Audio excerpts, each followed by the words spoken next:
দিয়েছেন শুধুমাত্র আমার জন্য। আমার জন্য স্যার। স্যার, আমার কপাল এতটাই খারাপ, কোথাও কোনো চাকরি পাইনি স্যার। বিভিন্ন সরকারি বেসরকারি অফিসে চাকরির জন্য ইন্টারভিউ দিয়েছি, কিন্তু চাকরি হয়নি স্যার। দিন শেষে তারা আমাকে বলেছে চাকরি পেতে 10 লক্ষ, 15 লক্ষ, 20 লক্ষ টাকা লাগবে।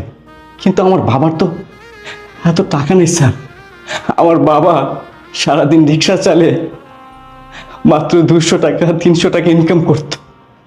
সেই টাকা দিয়ে আমার লেখাপড়ার খরচ, আমাদের সংসার চালাতে আমার বাবা হিমশিম খেয়ে যেত। আমার বাবার সে সামর্থ্য ছিল না স্যার আমাকে 15 লক্ষ 20 লক্ষ টাকা দিয়ে আমাকে চাকরি নিয়ে দিবে। কিন্তু তাদেরই চাকরি হতো স্যার যারা আমার থেকে অযোগ্য ছিল, যারা অনেক রেজাল্ট খারাপ করতো।